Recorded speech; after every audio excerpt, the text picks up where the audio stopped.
Few objects in fantasy are as famous as the One Ring, a piece of gold that shaped the fate of Middle-earth for more than 3,000 years. It corrupted kings, created the Nazgul, brought Sauron back from defeat, and nearly destroyed the free peoples of the world. But the One Ring was never just a magical object. It was part of Sauron's greatest plan to dominate the Rings of Power and through them rule Middle-earth. Hi everyone, and welcome to Friend of the Rings. In this video, we will explore the complete history of the One Ring, from the moment Sauron conceived his plan during the Second Age to its destruction in the fires of Mount Doom over 3,000 years later. After centuries of war, Morgoth, the first Dark Lord and the greatest enemy Arda had ever known, was finally defeated during the War of Wrath. The western lands of Beleriand were shattered and sunk beneath the sea, while the surviving elves and Dedain entered what appeared to be a new era of peace. Yet one of Morgoth's most powerful servants escaped judgment. Sauron, originally known as Myron, was one of the Maiar, powerful spiritual beings who entered the world before its beginning. In his earliest days, he served under Aule, the Smith of the Valar, becoming a master of craftsmanship, order, and design. These gifts made him one of the most capable servants Morgoth ever acquired. Following Morgoth's defeat, Sauron briefly considered repentance, but his pride prevented him from seeking forgiveness. Instead, he disappeared into the east of Middle-earth, rebuilding his strength in secret, while the peoples of the west believed the shadow had passed. For centuries, he remained hidden. During this time, the elves founded prosperous realms. The dwarves expanded their great kingdoms beneath the mountains, and across the sea, the island kingdom of Númenor rose to become the greatest civilization of men. Open war against such powerful kingdoms would have been costly, and Sauron understood that conquest by force alone was unlikely to succeed. Around the year 1200 of the Second Age, Sauron assumed a fair and noble appearance and called himself Anatar, meaning Lord of Gifts. Presenting himself not as a conqueror but as a wise teacher, he approached the elves with promises of unimaginable knowledge. Not everyone believed him though. Gil-galad, the High King of the Noldor, refused Anatar entry into Lindon, sensing that something about him could not be trusted. Elrond shared these suspicions, but in the elven realm of Eregion, Anatar found those who were willing to listen. There lived Celebrimbor, grandson of Feanor and the greatest elven craftsman of the Second Age. Like many of the elves who remained in Middle-earth, Celebrimbor wished to preserve the beauty of his lands against the passing of time. The world was changing, and even the immortal elves could not halt its slow decline. Anatar appeared to offer the perfect solution. Over many years, he instructed Celebrimbor and the Gwaith-i Myrdan, the Brotherhood of Jewelsmiths, in arts of craftsmanship that no elf had ever mastered before. Using the knowledge Sauron secretly provided, the elven smiths forged the Rings of Power. These rings were not originally intended to dominate others. Their purpose was to preserve beauty, strengthen their bearers, protect kingdoms from decay, and allow the elves to maintain something of the bliss they had once known in Valinor. In total, 16 rings were forged, using the knowledge Anatar had provided.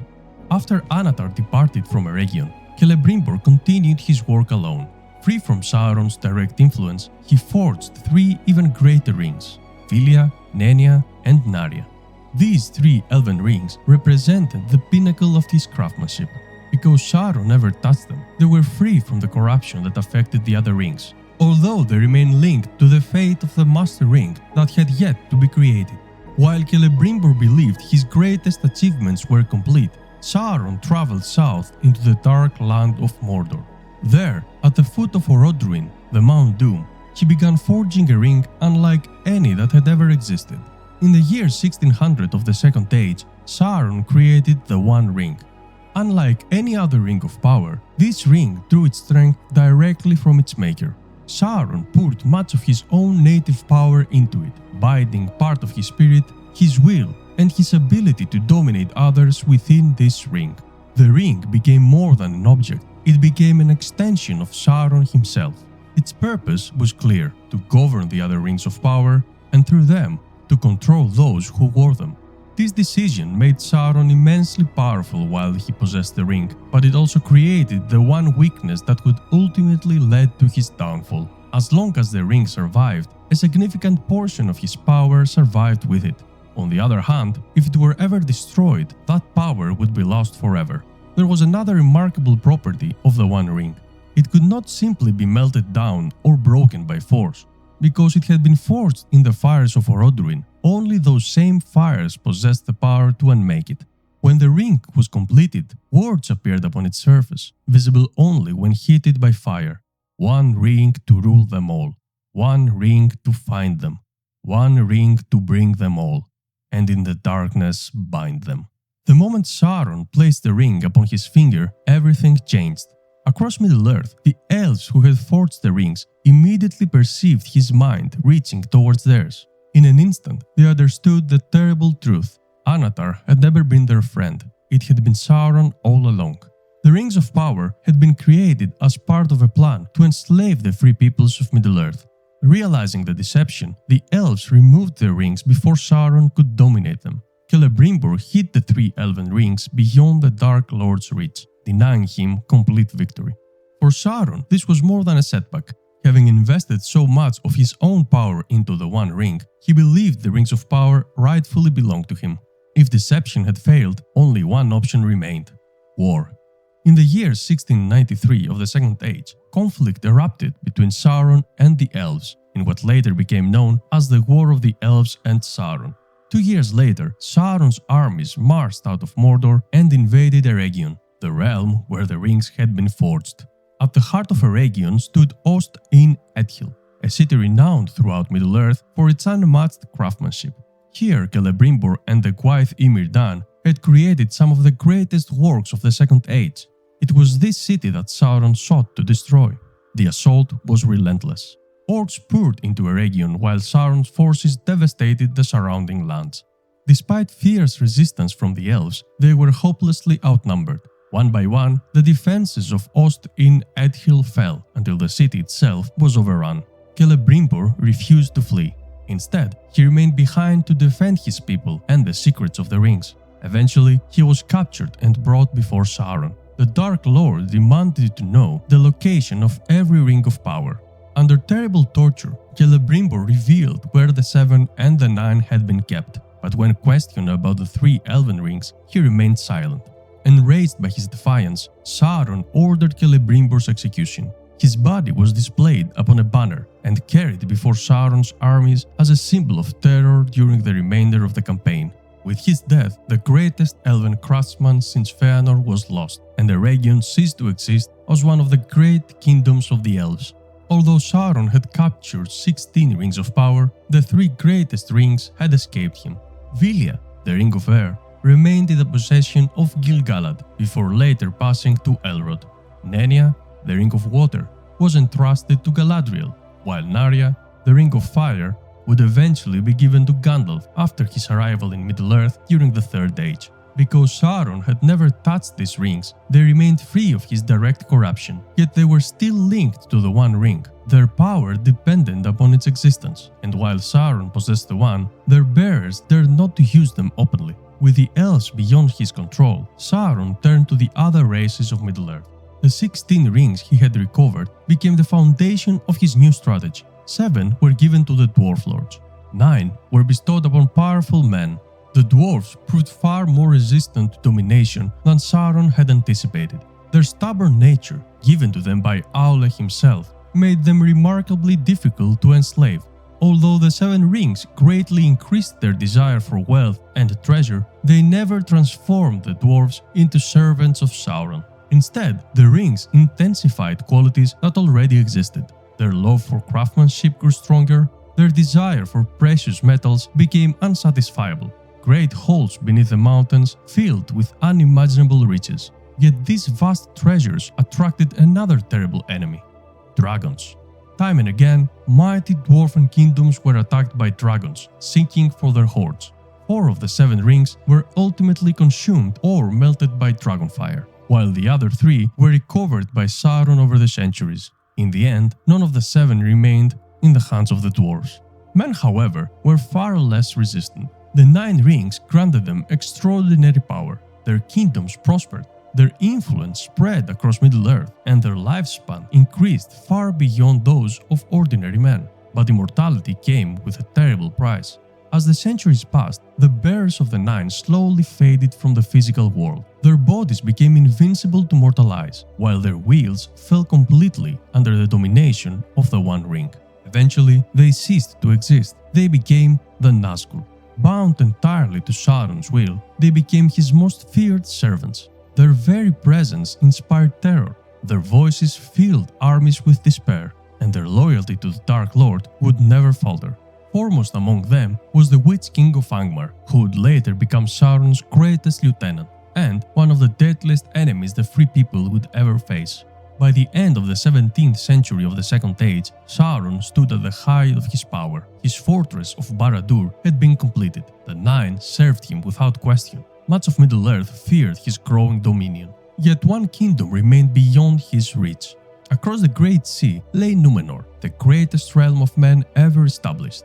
Its people possessed unmatched military strength, advanced knowledge, and a mighty fleet that ruled the western seas. Even Sauron understood that he could not yet challenge Númenor directly. Instead, he would wait. Númenor had been gifted to the Edain, the men who had fought besides the elves against Morgoth during the First Age.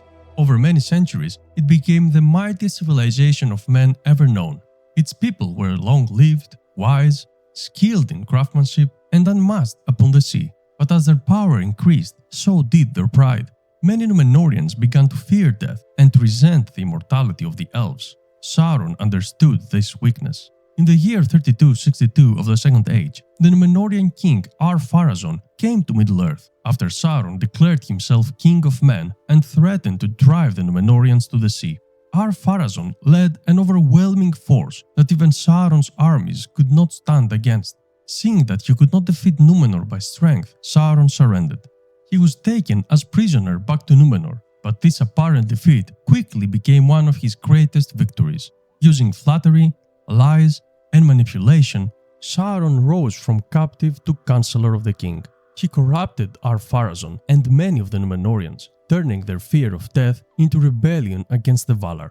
Eventually, Númenor attempted to invade the Undying Lands, an act that led to its complete destruction.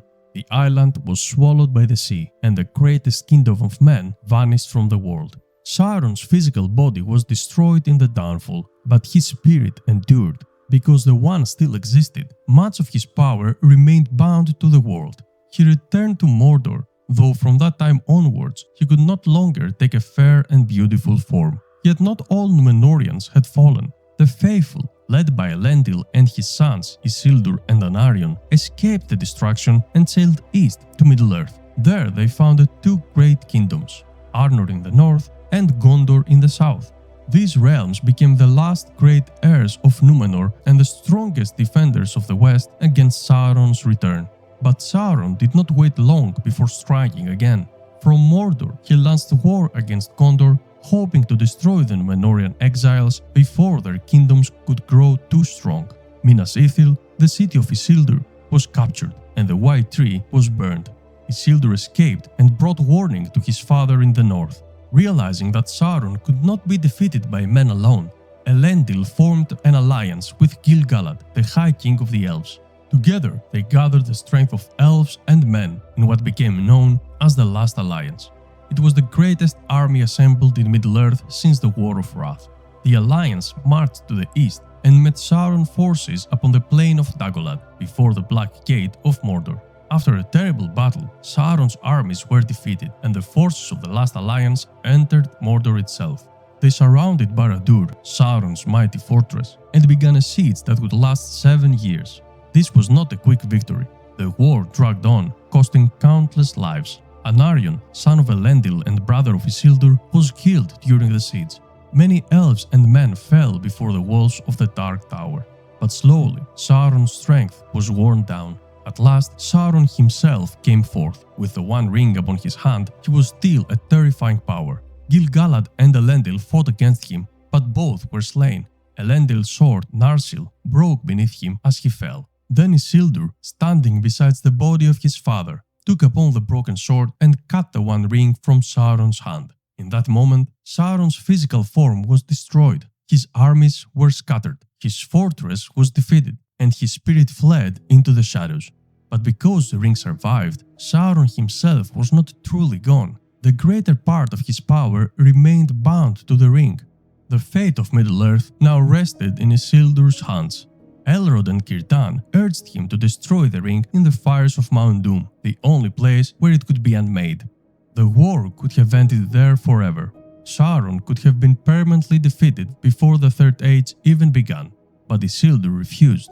He claimed the ring as compensation for the deaths of his father and brother, calling it Weregild for Elendil and Anarion. Whether this decision came from grief, pride, or the first influence of the ring itself, the result was the same. The One Ring was not destroyed. For a short time, Isildur kept the ring as an heirloom of his house. He studied it and even recorded the strange inscription that appeared when it was heated by fire, but he did not fully understand the danger of what he carried. In the second year of the Third Age, Isildur traveled north from Gondor toward Rivendell.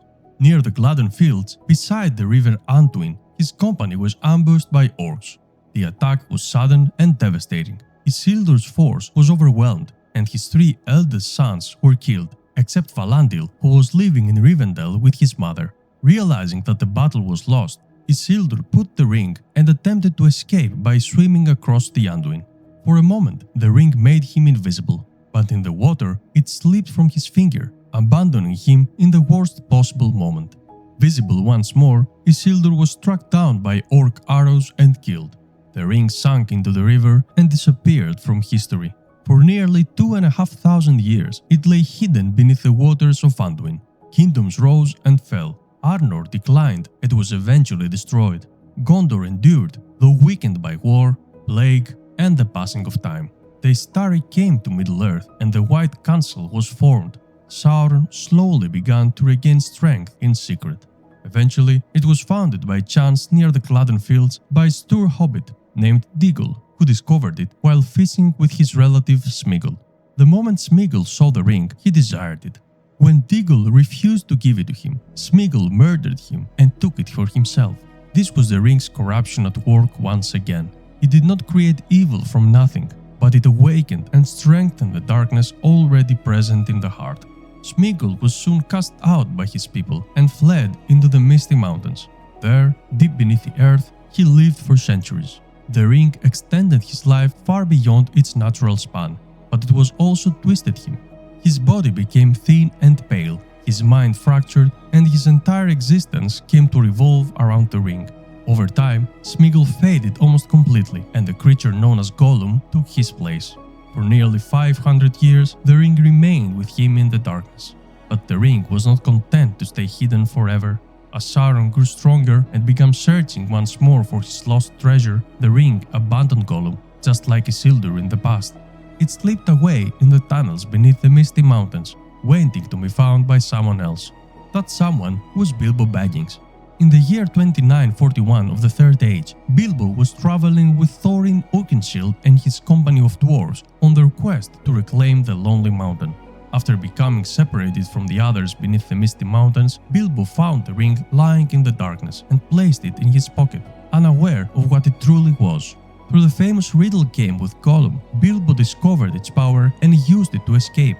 Yet his most important action in that moment was not using the ring. It was refusing to kill Gollum when he had the chance. Bilbo's pity would become one of the most important acts in the entire history of the ring. The One Ring had now passed from ancient kings and corrupted creatures into the hands of a humble hobbit from the Shire. Bilbo carried the ring back to the Shire, where it remained with him for 60 years. To most people, it appeared to be nothing more than a curious magical object that allowed its wearer to become invisible. Bilbo used it occasionally and kept it secret from almost everyone. But even though he was far more resistant to its corruption than many others, the ring was still affecting him.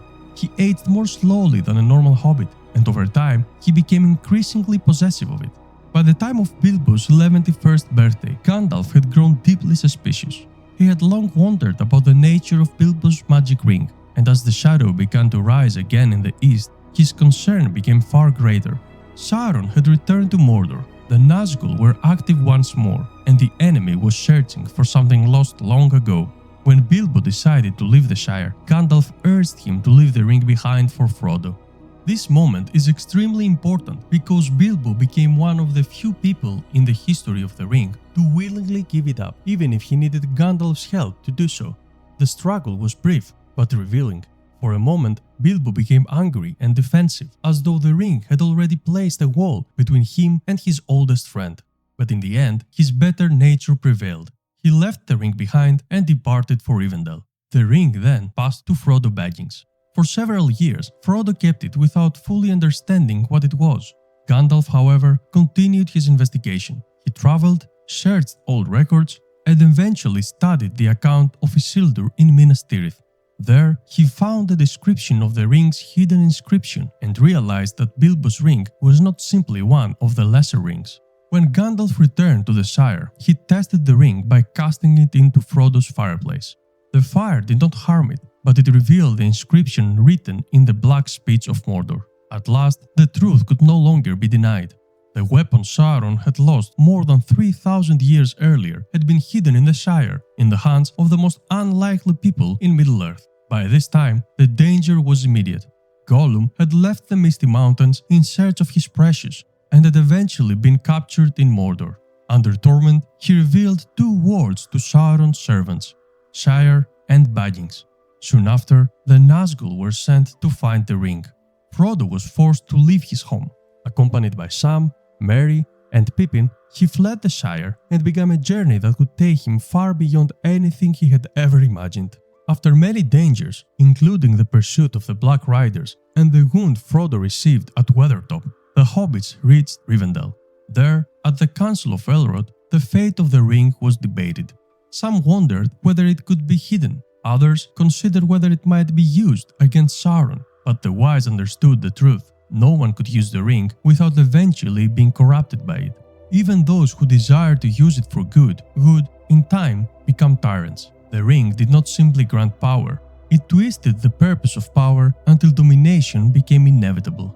There was only one solution. The ring had to be destroyed, and because it had been forged in the fires of Mount Doom, only those same fires could then make it. Frodo volunteered and accepted the burden, and the Fellowship of the Ring was formed to aid him. Together, they set out from Rivendell to carry the ring secretly into the heart of Sauron's own realm. As the journey continued, the ring's influence became more dangerous. It weighed heavily on Frodo, not only as a physical burden, but as a spiritual one. The closer he came to Mordor, the stronger the ring became. It worked on those around him as well. Boromir, desperate to save Gondor, began to see the ring as a weapon that could protect his people. His desire was not evil at first, but the ring turned that desire towards possession. At Amon Hen, he tried to take it from Frodo, and the Fellowship was broken. From that point onward, Frodo continued toward Mordor with only Sam at his side. Yet they were not alone. Gollum had followed them, still consumed by his desire for the ring. Frodo eventually spared him, just as Bilbo had done decades earlier. Gollum became their guide, leading them through the Dead Marshes, past the Black Gate, and toward the hidden stairs of Cirith Ungol. Gollum's role in the story is one of the most tragic and important parts of the ring's history. He was both victim and villain, corrupted almost completely, yet not beyond every trace of pity. Frodo saw in him a warning of what he himself might become if the ring continued to consume him. Sam distrusted Gollum, often rightly, but Frodo understood that their fates were now connected. After many trials, Frodo and Sam entered Mordor. By then, the ring had become almost unbearable. Frodo's strength was nearly gone, and Sam had to carry him for part of the final climb. The ring was no longer simply tempting Frodo with power, it was crushing his will, pulling him toward itself, and fighting desperately to survive. At last, Frodo reached the Crack of Doom, the very place where the ring had been forged. This was the moment upon which the entire history of Middle-earth depended, but Frodo could not destroy it. After carrying the ring for so long, and after bringing it to the place where its power was greatest, he could no longer resist. At the final moment, he claimed the ring for himself. For a brief moment, it seemed that Sauron had won. Then Gollum attacked. Driven by his obsession, he beat the ring from Frodo's hand and finally regained his precious. But in his moment of triumph, standing at the edge of the fire, he fell into the Crack of Doom, and the ring went with him. In that instant, the One Ring was unmade. The power Sauron had poured into it during the Second Age was destroyed forever. Barad-dûr collapsed, the foundations of the Dark Tower were broken, and the Nazgûl were swept away. The destruction of the One Ring also ended the power of the 3 Elven Rings. Vilya, Nenya, and Narya had never been corrupted by Sauron's touch, but their power was still bound to the existence of the One. With its destruction, the Age of the Rings came to an end. The Elven realms that had been preserved by their power would slowly fade, and the time of the elves in Middle-earth was drawing to a close. The Third Age ended soon after, and the Fourth Age began, the Age of Men. The history of the One Ring is therefore much more than the story of a powerful object. It is the story of Sauron's desire to control life itself, and how that desire ultimately destroyed him. By pouring his power into the ring, he created an instrument of domination, but also bound his own fate to something that could be lost, found, claimed, and finally destroyed. Every bearer of the ring was tested in a different way, and each revealed something about the nature of power and the danger of trying to possess it. Yet the ring was not destroyed by strength alone. It was destroyed because of mercy. Bilbo spared Gollum when he had the chance to kill him. Frodo later did the same. Without those acts of pity, Gollum would never have reached Mount Doom, and the ring would not have fallen into the fire. In the end, the fate of Middle-earth depended not only on armies, kings, or ancient powers, but on the compassion of hobbits. That is why the One Ring remains one of the most meaningful creations in fantasy world. It represents temptation, corruption, domination, and the terrible cost of power. But its destruction also shows the importance of humility, friendship, endurance, and mercy. The smallest hands carried the greatest burden, and through them, the long shadow of Sauron finally came to an end. Thank you so much for watching. If you enjoyed this video, feel free to subscribe to Friend of the Rings for more videos of Tolkien's world. Until next time.